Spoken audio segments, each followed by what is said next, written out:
नमस्कार दोस्तों, सोशियोलॉजी के सुपर एमसीक्यू सीरीज़ नंबर 51 में आपका स्वागत है।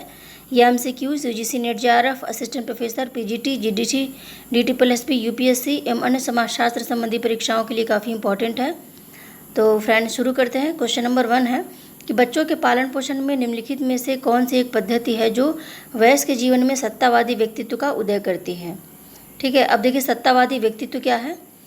सत्तावादी व्यक्तित्व का मतलब होता है, जैसे कुछ लोग होते हैं कि वो दूसरों के अंडर में काम नहीं करना चाहते। ठीक है, वो चाहते हैं कि जहाँ भी रहे वो मालिक बन के रहें, तो उसको सत्तावादी व्यक्तित्व बोलते हैं। वो किसी के आगे झुकते नहीं हैं, थोड़ा चिड़चिड़ापन स्वभाव होता है उनका। तो बच्चों को कैसे पालन पोषण किया जाए कि ऐसे व्यक्तित्व के बच्चे बने, तो इसमें ऑप्शन देख लेते हैं। पहला ऑप्शन है परामर्श के स्थान पर प्रभुत्व, या फिर स्थिति के स्थान पर प्रतिष्ठा का मामला, या फिर आलोचना के स्थान पर प्रोत्साहन, या दंड के स्थान पर पुरस्कार।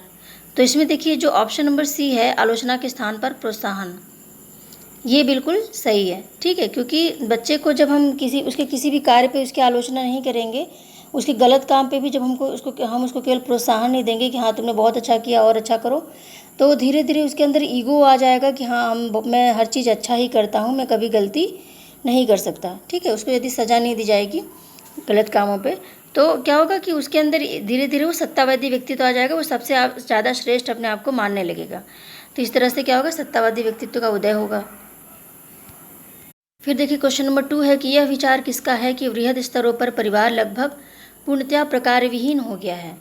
ये किसने कहा है, ये पार्सन्स ने कहा है। ठीक है, तो इसमें देखिए जो बृहद स्तर की बात है, तो इसमें परिवार जो है क्या है, प्रकार विहीन हो गया है। यानी जो बड़े बड़े सिटी हैं, महानगर हैं, वहाँ पे क्या परिवार का प्रकार बहुत ही कम हो गया है। यानी आधुनिक परिवार बहुत तेज़ी से विकसित होते जा रहे हैं।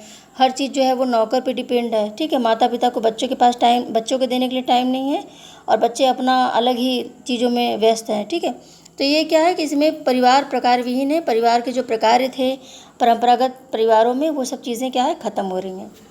पार्सन्स ने इस संदर्भ में कहा था।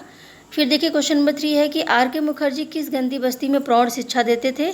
तो देखिए राधा कमल मुखर्जी जो है वो मेचू बाजार नामक गंदी बस्ती में प्रौढ़ शिक्षा देते थे। ठीक है, और ये देखिए गंदी बस्तियों से बहुत प्रभावित थे। इनका मानना था कि जो गंदी बस्ती है उसमें बच्चों का जो पालन पोषण है वो बहुत ही बैड तरीके से होता है।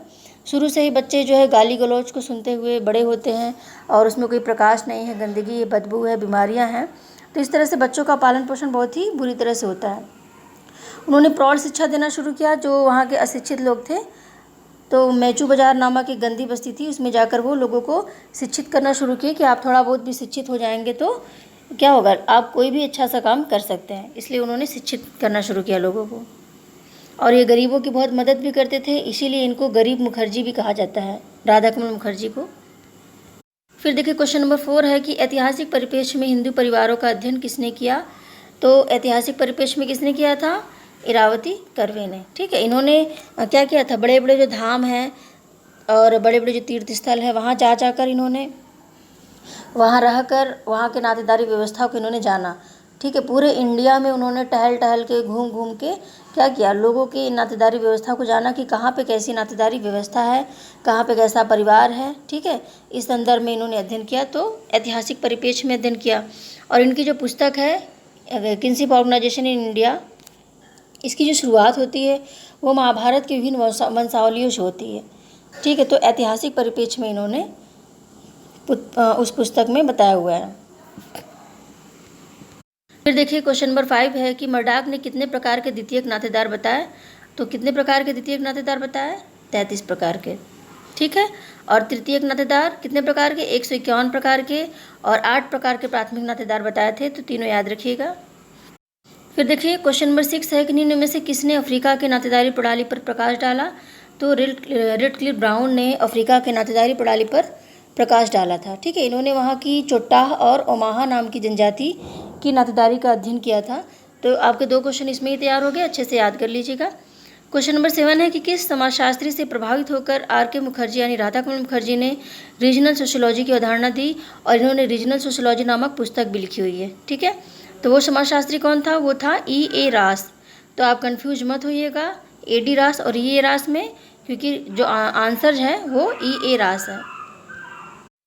फिर देखिए क्वेश्चन नंबर 8 है कि धर्म से रहित राजनीति मात्र कूड़ा है। ये कोटेशन किसने दिया है? तो ये कोटेशन दिया है थोरो ने।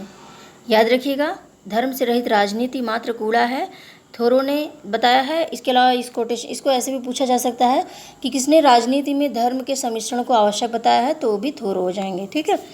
क्वेश्चन नंबर 9 है कि गांधी दर्शन में समाजवाद का विकल्प क्या है? यानी जो समाजवाद है, यानी जिसको कार्ल मार्क्स ने बताया था, उसको विकल्प के रूप में गांधी जी ने क्या बताया? उन्होंने सर्वोदय की बात की थी। ठीक है। सर्वोदय में सभी वर्गों के उदय की बात की गई है। जिसके पास ज़्यादा हो वो ऐसे लोगों को दे दे, जिनके पास नहीं हो तो क्या होगा? सभी वर्गों का उदय होगा। फिर देखिए क्वेश्चन नंबर 10 है कि M.K. गांधी यानी मोहनदास करमचंद गांधी किसके समर्थक थे? मार्क्सवादी समाजवाद के समर्थक नहीं थे ये। ठीक है। श्रेणी समाजवाद के भी नहीं थे और आदर्शवाद के भी नहीं थे।